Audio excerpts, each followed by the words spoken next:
Olá, pessoal. Boa noite. Vou só ligar aqui o Instagram.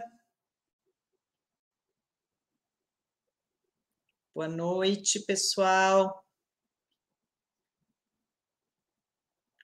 Chegando para a gente começar esse tema que bombou bastante. Saúde mental do educador. Esse tema promete. Tema que, nossa, muita gente mesmo. Mandaram mensagens via Facebook, via Instagram. Negócio aí não tá fácil, né, gente? Então, vamos lá, pessoal que está chegando, agradeço muito. E vamos lá, então, gente. Então, começando, né? Hoje o tema é um tema um tanto quanto pesado, mas extremamente necessário, né? Assim, eu digo que é um tema que ele faz parte da nossa vida, né? Enquanto educadores, independentemente da nossa área de atuação. Então, seja no contexto escolar, seja no contexto clínico, né? É um tema que realmente assim precisa de bastante cuidado, de bastante atenção. E o que está acontecendo, gente? Crise de ansiedade coletiva dos alunos, problemas de readaptação nessa volta às aulas presenciais, está vendo muita questão da imaturidade emocional dos alunos, né?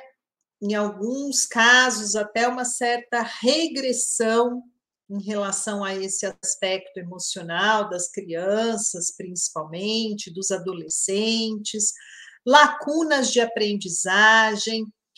E aí a pergunta que fica, né? Mas e do educador? Quem é que cuida? Então, pessoal, para quem não me conhece, eu sou a Cris Corsini, eu trabalho com formação e com atualização de educadores, de profissionais que lidam com a questão da aprendizagem, tanto de crianças quanto de adolescentes. Independentemente do contexto, então, pedagogos, neuropsicopedagogos, professores, coordenadores pedagógicos, orientadores educacionais, enfim, qualquer profissional da área da educação que trabalhe com crianças e com adolescentes. E o objetivo é formação e atualização para que esses profissionais atendam às demandas nessa nova era da educação, né, da pós-pandemia, ajudando esses profissionais a se destacarem, a serem reconhecidos, a serem valorizados, independentemente da sua área de atuação. A todos nós, pessoal, educadores, hoje, mais do que nunca, foi colocado que a gente precisava, além do conhecimento técnico, né, da nossa acerca aí da nossa área de atuação, da nossa disciplina, para quem aí está no contexto da sala de aula, também foi solicitado a nós que identificássemos lacunas, que fosse feita a recomposição da aprendizagem, mas tudo isso somado também ao acolhimento, ao entendimento, a essa partilha, né? Mas e quando somos nós, os educadores, que precisamos de apoio, que precisamos de acolhimento, que precisamos de compreensão? E é aquela frase, gente, que eu coloquei do Dalai Lama, né, para fazer a chamada da live. Cérebros brilhantes também produzem grandes sofrimentos, também adoecem. E a saúde mental dos educadores é de longe, a principal razão de afastamento, principalmente daqueles profissionais que trabalham na escola, ou seja, dos professores. Para vocês terem uma ideia, gente, em 2018 foram 53 mil licenças por diagnóstico de transtornos mentais só aqui no estado de São Paulo. Só aqui no estado de São Paulo. E tudo isso em função principalmente da precarização das condições de trabalho e da remuneração. Então, salas de aulas superlotadas, falta de reconhecimento, baixo salário, violência, falta de formação, de incentivo, de tempo, enfim, gente. Esses são só alguns dos fatores que aumentam a frustração, né, nossa, porque eu também sou educadora, com relação à profissão.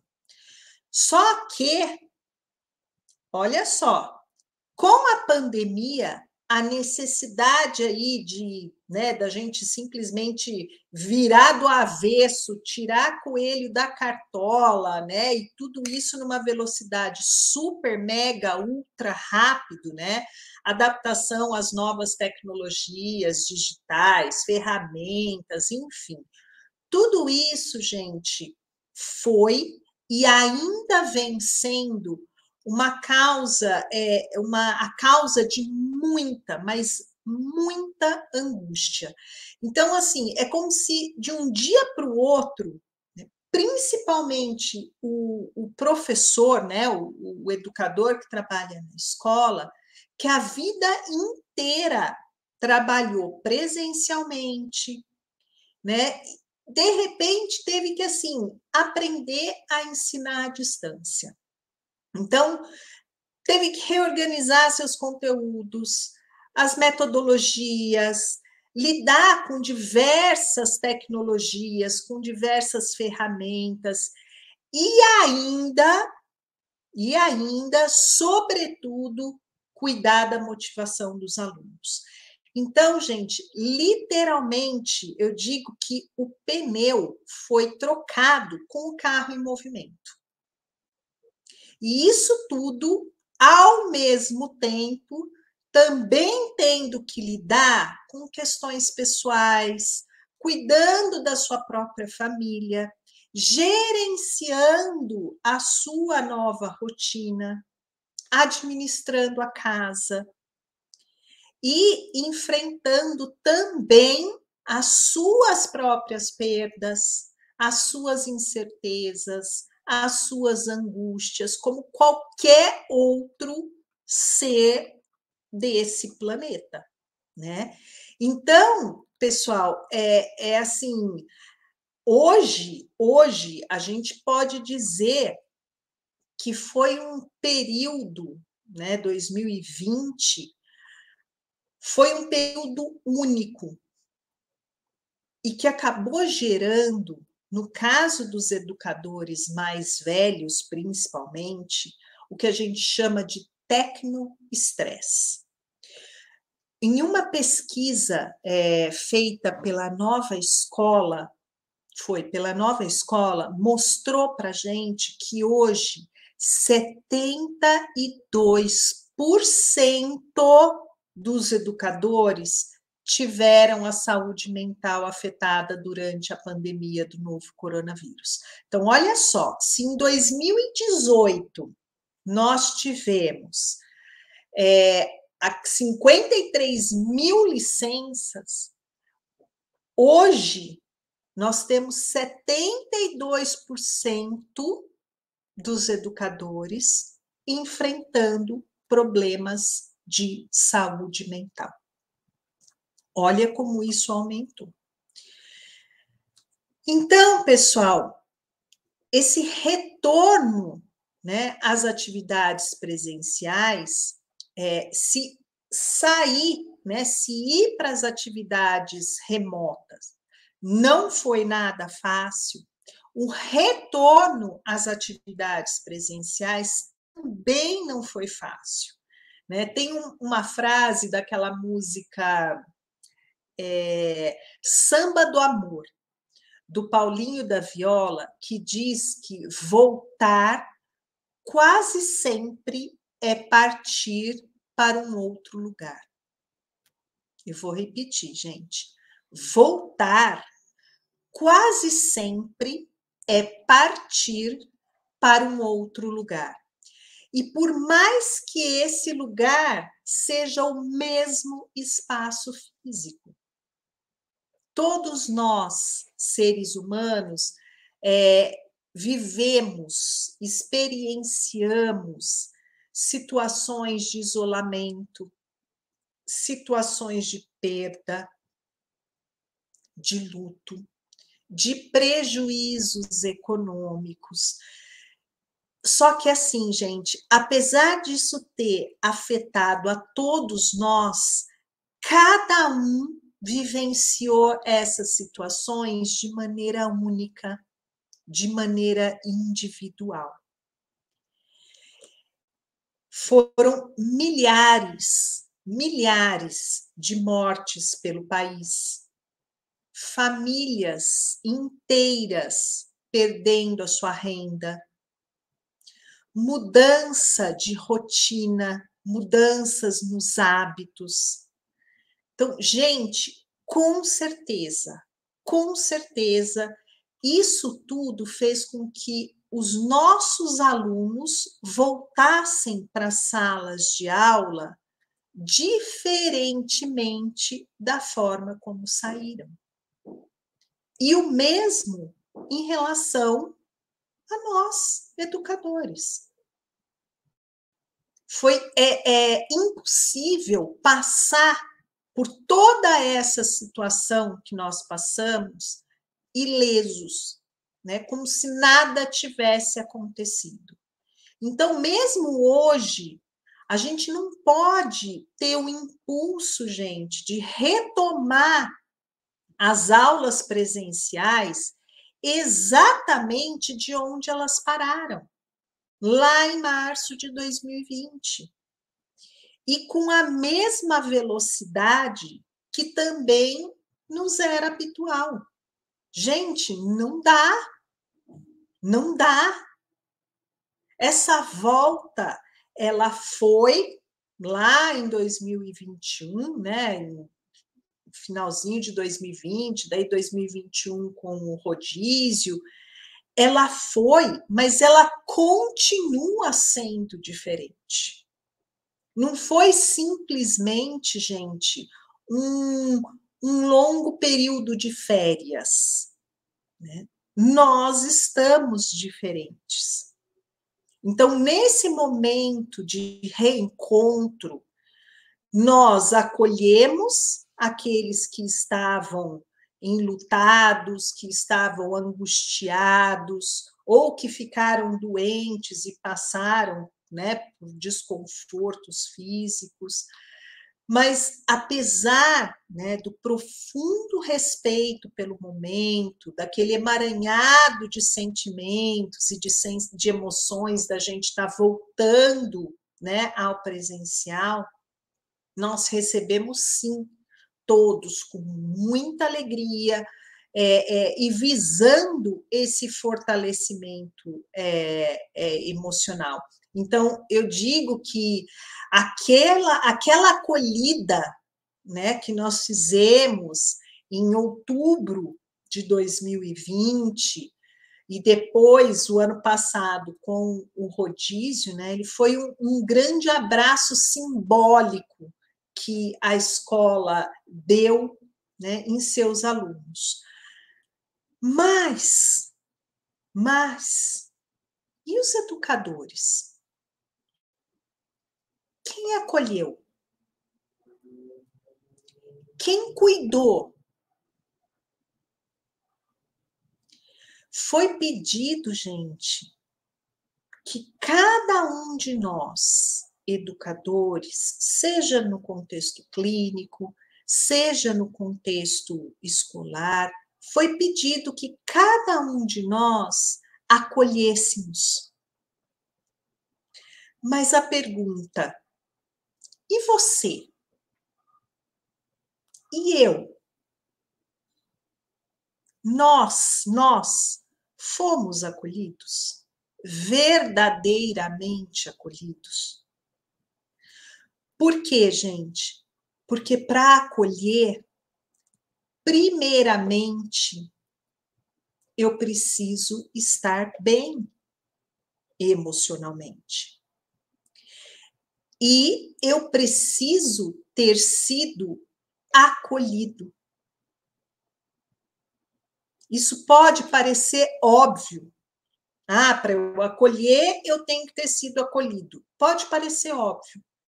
Mas, por incrível que pareça, gente, não é algo que acontece na prática em diversas situações, inclusive no contexto escolar. Inclusive. Então, toda essa carga emocional que nós vivemos e que a gente continua vivendo. Por quê? Porque a gente está se deparando agora com os buracos pedagógicos, os buracos emocionais.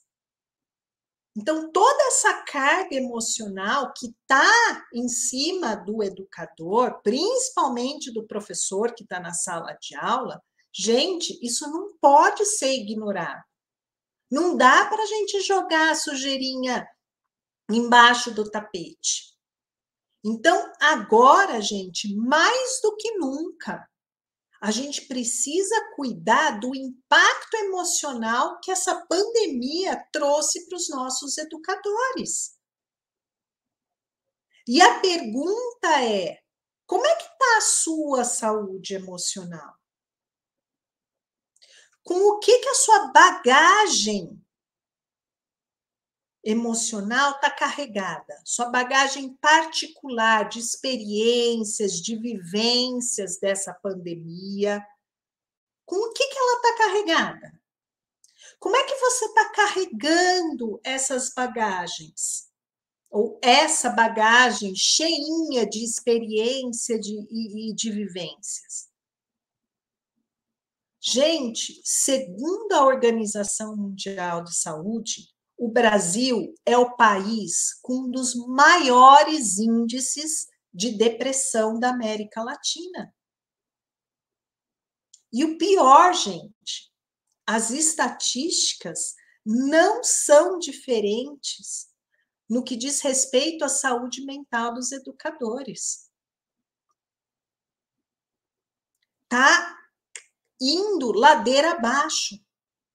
Cada vez mais é comum a gente ouvir educadores relatando que vivem em estado constante de cansaço, de irritação, de problemas com o sono. E muito, gente, muito estresse. Só que esses quadros, eles estão sendo vivenciados como se fossem normais.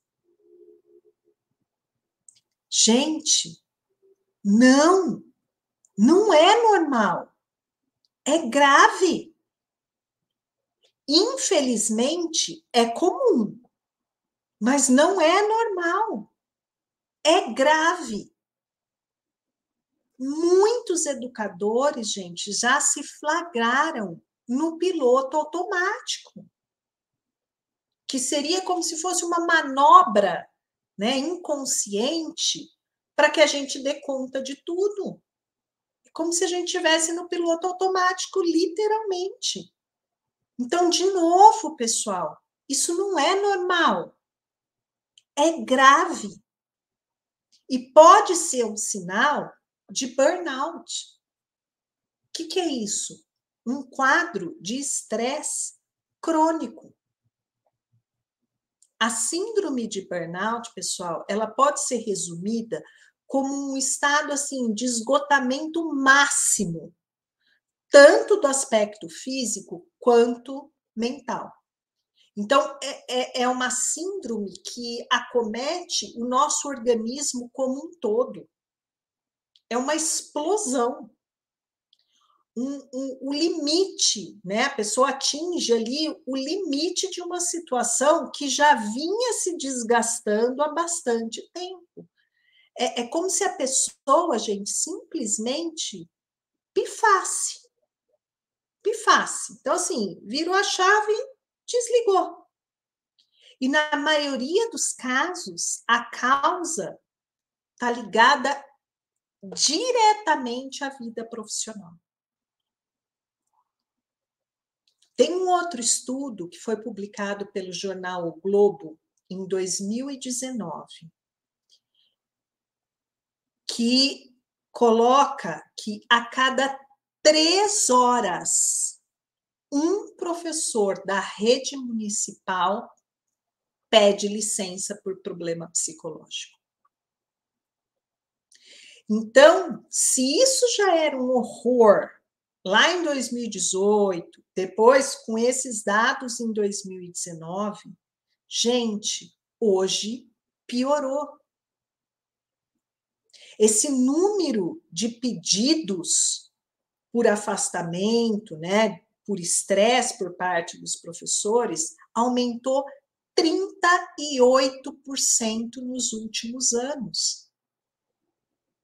Então, não dá para a gente normalizar isso. Pelo contrário, a gente tem que ficar assustado com isso. Tem que ter ações em relação a isso. Eu li esses dias, eu não me lembro aonde, numa pesquisa, que a maioria dos professores hoje desaconselham qualquer aluno seu que diz que vai fazer, que vai seguir carreira acadêmica. Gente, daqui a pouco a gente não tem professor. Ou porque estão doentes, estão afastados, ou porque ninguém quer seguir a carreira. Então, olha só, gente, como a gente está vivendo um descompasso. Aliás, acho que mais do que um descompasso, a gente está vivendo uma incoerência cruel. Porque se, por um lado, existe a necessidade da gente reconhecer o aluno como um ser pleno, um ser integral, a gente já sabe da importância, né, de considerarmos as individualidades, né, as particularidades de cada um, né, da importância de colocar o aluno do processo. Só que, gente, como é que a gente enxerga a nossa plenitude? Será que eu sou capaz de reconhecer isso?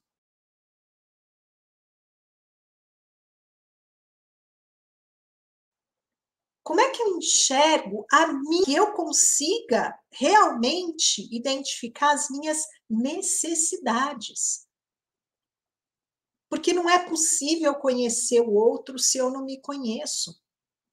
A gente tem uma série de propostas, gente, uma série de materiais que falam, né, que trabalham aí a questão das competências, das habilidades socioemocionais dos alunos. Mas e as questões socioemocionais dos profissionais da educação? Pessoal, a BNCC está aí. Mas como é que eu posso promover o desenvolvimento de habilidades socioemocionais dos meus alunos? Porque, gente, essa história de aula de desenvolvimento de habilidade socioemocional, isso é balela. Habilidade socioemocional a gente vive, a gente experiencia para poder desenvolver. Então, não é o trabalho de uma aula de um professor, é o trabalho da escola. Isso tem que estar no DNA da escola. Mas como é que eu vou contribuir trabalhando as habilidades socioemocionais dos meus alunos se eu mesmo não tenho essas habilidades desenvolvidas? Porque a questão, gente, não é discursar sobre autoconhecimento, sobre autorregulação emocional, sobre empatia, sobre resiliência. A questão é desenvolver. Mas eu tenho isso desenvolvido em mim? Porque o autoconhecimento, que é o primeiro degrauzinho, é olhar para nós mesmos. É o primeiro passo para que a gente possa ampliar a nossa consciência sobre as nossas emoções, sobre as nossas atitudes, os nossos pensamentos. Conhece-te a ti mesmo? Essa foi e continua sendo o ponto de partida todas as vezes que a gente precisa nos confrontar conosco mesmo, à procura da nossa identidade. Toda vez que a gente precisa se confrontar, eu comigo mesmo, a pergunta é: conhece-te a ti mesmo? Ou seja, o que me torna única? O que me faz ser quem eu sou? Será que alguma vez eu parei para responder isso, gente? Milton Nascimento, ele imortalizou essa busca nos versos da música Eu, Caçador de Mim. Mas a pergunta é: onde e como nós devemos começar essa caça da nossa identidade?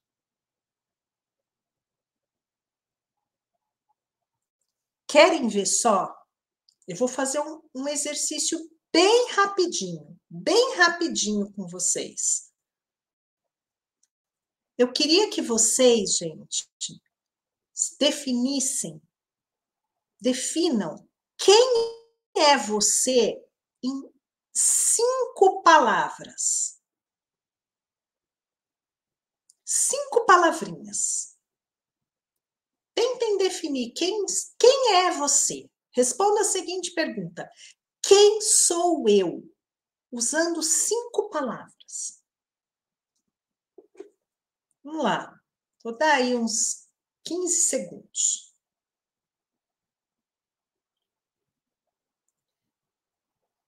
Gente, eu aposto que a grande maioria respondeu a essa pergunta assim: ah, eu sou a Cristina, eu sou a mãe da Olivia e do Tomás, eu sou casada com o Marcelo, eu sou psicóloga, eu sou pedagoga, eu trabalho no consultório, eu trabalho com formação de professores. Provavelmente vocês devem ter ido por aí. Então, eu vou fazer de novo a pergunta. Quem é você? Eu não estou perguntando aqui quais são os seus papéis.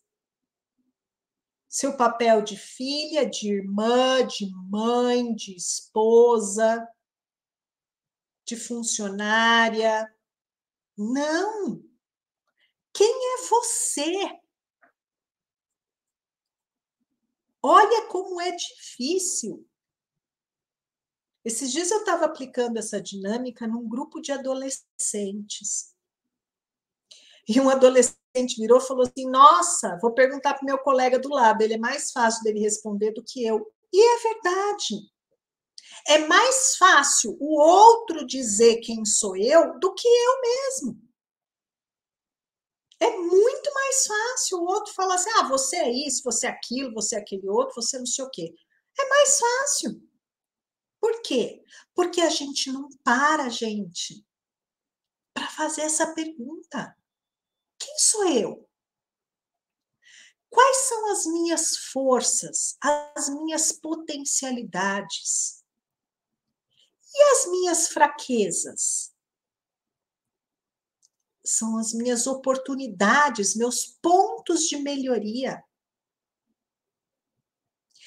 E as minhas crenças limitantes. Gente, a neurociência mostra que o comportamento, nosso comportamento, ele, na verdade, ele todos os comportamentos, né? Eles são trilhas neurais que vão se repetindo. São trilhas, literalmente uma trilha. E essas trilhas, como elas já são demarcadas, né? O próprio nome já diz trilha, elas moldam o nosso cérebro. Então, esse é o fenômeno que a gente chama de neuroplasticidade.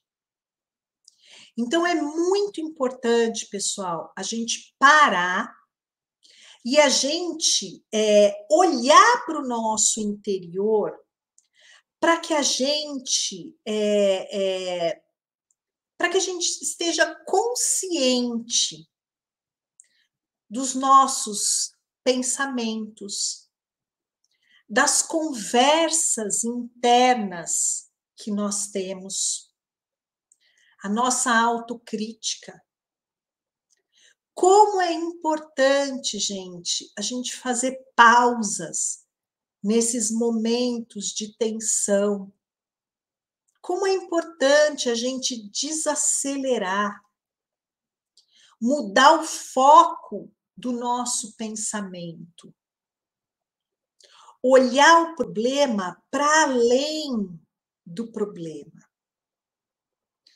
Por quê, gente? Por quê? Porque os nossos pensamentos, eles geram sentimentos. E os nossos sentimentos, consequentemente, desencadeiam comportamentos. Então, a gente precisa reeditar as nossas janelas mentais. O eu não consigo, está muito difícil, isso não é para mim. De novo assim, puxa vida, que azar. Ai, eu não aguento mais. Entender, gente, a gente precisa parar e entender o que é realmente uma representação mental e o que é um fato. Por quê? Porque tudo isso faz parte do nosso autoconhecimento. Quem sou eu? Quais são as minhas potencialidades? Quais são os meus pontos de melhoria? E quais são as minhas crenças limitantes? Gente, a nossa vida é o que os nossos pensamentos fizeram dela. Essa é uma frase de Marco Aurélio. Sartre, o mais famoso filósofo, né, que teve aí do pós-guerra, ele também nos fez refletir com a frase: o homem é aquilo que ele faz. Ou seja, o homem é as suas escolhas. Então, mais uma para o nosso autoconhecimento. Como eu me tornei o que eu sou hoje? E o autoconhecimento profissional? Você está satisfeito com o que você está fazendo?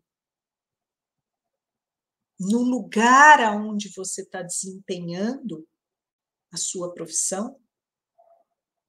Quais são as suas expectativas em relação à sua carreira?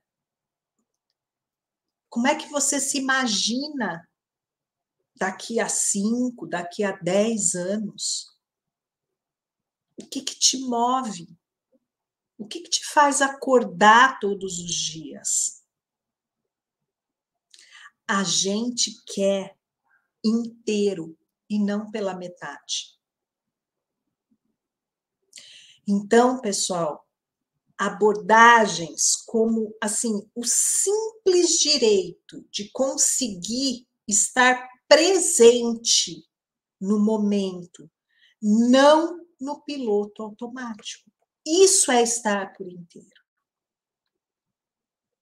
De não precisar, gente, se preocupar em ter que esconder os nossos sentimentos, de fortalecer e reconhecer as condições, né, para que a gente possa gerir o que a gente sente. Os educadores, gente, nós educadores, nós não somos máquinas. Quando a gente entra para uma sala de aula, quando a gente começa a trabalhar com um aluno, com um paciente, não tem como deixar a bolsinha das emoções do lado de fora. Lembra, né? Aluno pleno, integral, não é o aluno, é o ser humano. Seres humanos são plenos, são integrais. Então, eu não tenho como separar. O que eu tenho é como administrar. Eu não tenho como deixar minha bolsinha de sentimentos lá fora. Os meus medos, as minhas angústias, as minhas incertezas. O que eu tenho, gente, é condição de aprender a administrar. Mas como é que eu vou administrar uma coisa que eu não tenho nem consciência?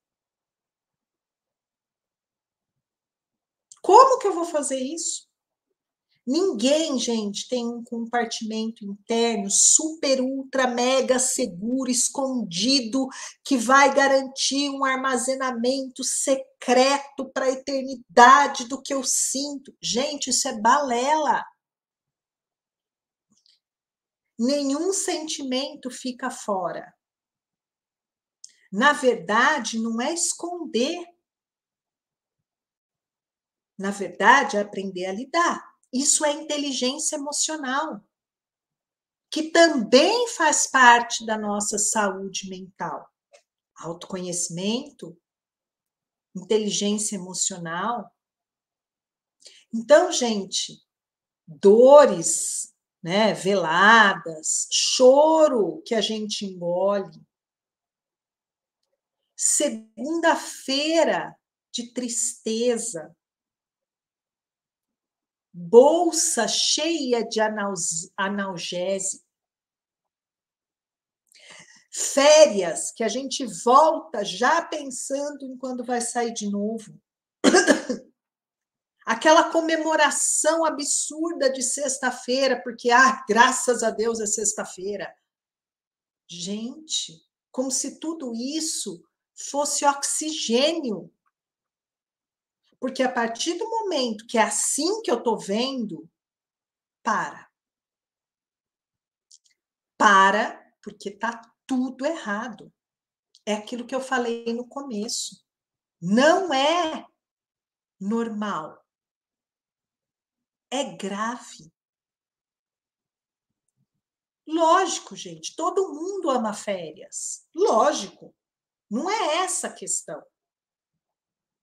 Mas o problema é essa angústia aguardando as férias. Ou é essa tristeza ao retornar das férias. É aquela sensação ruim que muita gente sente quando ouve a musiquinha do Fantástico no domingo à noite. Para! Para! Tem coisa errada aí. É comum? É comum. Infelizmente é comum.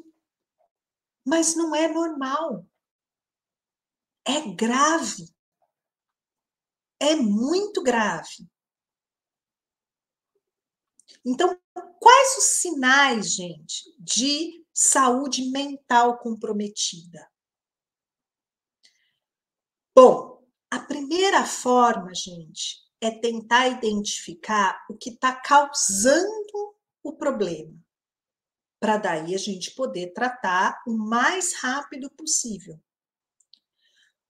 Porém, como ainda tem muito preconceito ligado a essa questão de problemas emocionais, né? E até certa negligência. Isso é frescura, já já passa. Você vai ver, isso é normal, né? A grande maioria das pessoas, gente, não busca ajuda. Então, fica aqui a dica para os gestores, colegas, que de repente podem conhecer alguém que está, né, com alguns sinais, para ficar atento a esse adoecimento psicológico. Então, quais são os indicativos? Dificuldade, gente, em lidar com as próprias emoções. A pessoa ela fica irritada, ela chora com muita facilidade, ela tem uma oscilação de humor constante, desânimo, apatia frente aos acontecimentos, mudança repentina de peso. Então, ou a pessoa engorda demais ou ela emagrece muito rapidamente. Alteração de apetite, agitação psicomotora, então aquela pessoa tá que ela não se aguenta, ou então apatia, cansaço, aquela pessoa que vive cansada, tá até com olheira, insônia, perdas de memória, aquela falta de perspectiva. E nos casos que já estão, né, mais comprometidos, a pessoa simplesmente paralisa, ela trava. Então, gente, quando esses sintomas eles não são tratados, o corpo, nosso organismo físico acaba reagindo com outros sintomas. Taquicardia, falta de ar, sudorese, tremor, tontura e dor de cabeça. A gente fala que muitas vezes, né, quando a gente não coloca as nossas emoções para fora, a gente não lida com esses pensamentos, o nosso corpo manifesta. Então, em situações quando o quadro já está mais agudo, aí a gente precisa buscar uma intervenção mais medicamentosa, tá? Bom, pessoal, mas a grande questão, o que fazer com tudo isso? Então, a gente fala de uma escola, de uma educação humana, né? Hoje está na moda as habilidades socioemocionais, enfim. Toda a escola hoje fala que é acolhe, né? Que é o acolhimento. Né? Qual é o seu diferencial? Eu acolho. Gente, toda escola acolhe, isso não é diferencial mais para ninguém. Mas a pergunta que eu faço é: em que momento a gente pratica uma educação humanizadora? Todo mundo coloca que, né, pratica ou trabalha numa escola humana. Mas e a educação humanizadora? Aonde que fica? Sabe por quê, gente? Os nossos adolescentes, as nossas crianças de hoje, né, cidadãos do futuro, elas dependem das escolas do presente. As escolas do presente dependem dos professores. Os professores têm que ser detentores de competências.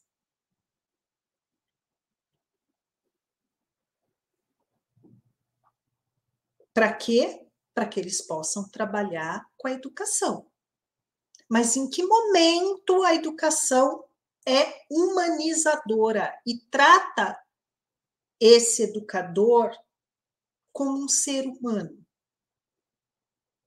A gente aprende, gente, sobre átomo, a gente aprende sobre a guerra, a gente aprende sobre relevo, a gente aprende sobre partícula que a gente nem vê, mas a gente não conhece os bastidores da nossa mente. Olha só que ironia, né? A maior parte da capacitação dos professores foca em quê? Foca em conteúdo acadêmico, foca em como ensinar, em metodologias. Gente, nós lidamos com gente. E que coisa mais complicada do que gente? Hoje em dia, então, com tudo isso, esse sururu que virou a nossa vida, é difícil para a gente não se envolver. Então, vamos assumir, pessoal, que antes de nós sermos educadores, cada um de nós é, em primeiro lugar, uma pessoa, um ser humano, com características, com necessidades. Independentemente dos nossos papéis, independentemente das nossas responsabilidades. Então, se a gente quer uma educação de qualidade, é fundamental que a gente cuide primeiramente de nós mesmos. É igual o acidente lá, se por acaso o avião, né, cair. Primeiro você coloca a máscara, depois você vai ajudar a colocar a máscara no outro. Isso não é egoísmo, gente.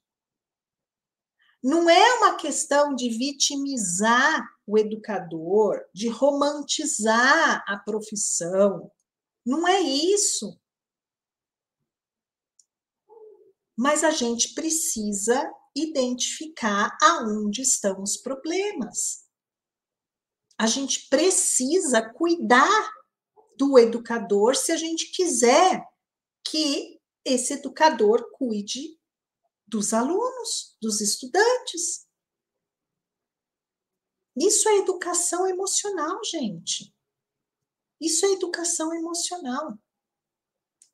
E eu vou deixar para vocês, porque às vezes a gente fala assim, ai, cuidar da nossa saúde emocional, a gente imagina coisa, né, estratosférica, de outro mundo. Não! São coisas simples. Coisas simples. Conversem, dialoguem.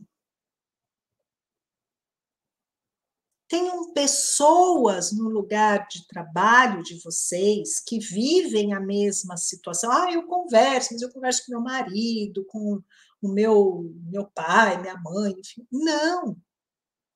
Conversem entre vocês que estão vivendo, que estão experienciando a mesma situação, no mesmo ambiente. Troquem experiências. Ah, eu lido assim, eu lido assado. Honrem, gente. Principalmente honrem o processo de ouvirem a si próprio. O que meu íntimo tem a dizer, tem a contar sobre a minha vida? Eu preciso parar para me ouvir. Aliás, eu preciso parar para me enxergar. Quem sou eu?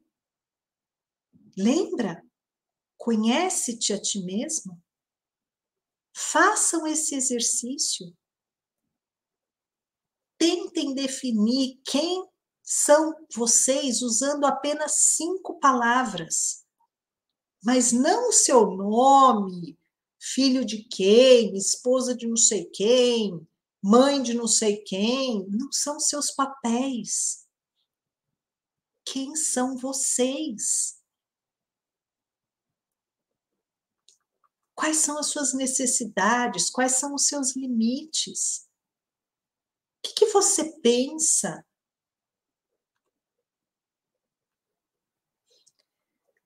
Busquem na rotina de vocês terem um momento para vocês, um momento que seja prazeroso para você. É seu momento. Gente, nem que seja 15 minutos, mas aquele é seu momento e você vai fazer algo que você gosta. Eu gosto de pular corda. Beleza, vai pular corda. É o seu momento. A maioria dos educadores, gente, tem jornada dupla, tripla. A gente precisa desse momento de autocuidado. Atividades que sejam prazerosas para vocês, que diminuam o estresse. Sejam generosos com vocês. Reconheçam e aceitem as suas limitações. Tem dia que a gente não está bem. E está tudo bem. Está tudo bem. Tem dias que a gente não está bem. Tudo certo. Não tem nada de errado com isso, gente. Tá tudo bem, nem sempre estar bem.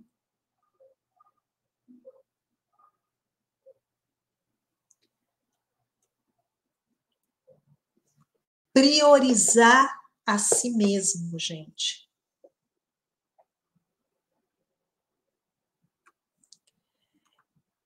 Eu sempre digo que o sofrimento é parte da nossa vida. A gente não vai conseguir eliminar.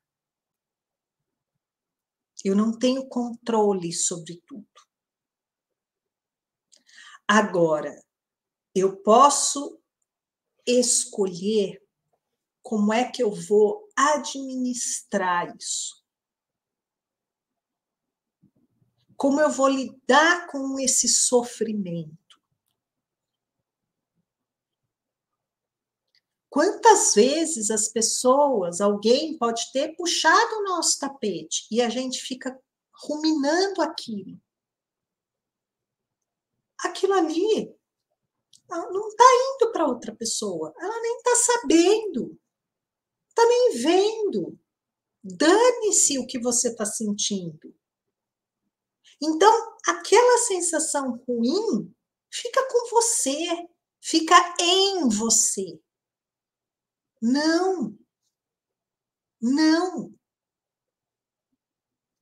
Vejam a importância, então, do autoconhecimento. Vejam a importância da inteligência emocional. Essas são as duas habilidades mais importantes hoje para que a gente consiga trabalhar e ter uma saúde mental legal. Isso não é egoísmo. Isso não é negligenciar o outro. Ao contrário. Ninguém dá, gente, aquilo que não tem. Então, pessoal, cuidem-se. Façam o exercício que eu passei para vocês. É só o primeiro passo. Mas já se você não dá o primeiro passo, você não vai conseguir dar os outros 99. Tá bom? Pessoal, muito obrigada. Eu falo que essa live de hoje ela foi um pouco mais pesada, né? Um tema um pouco mais pesado, mas necessário, gente. Assim, tá preocupante. Quem é educador, quem sabe, né? Quem trabalha na área sabe da importância que essa questão tem para a gente.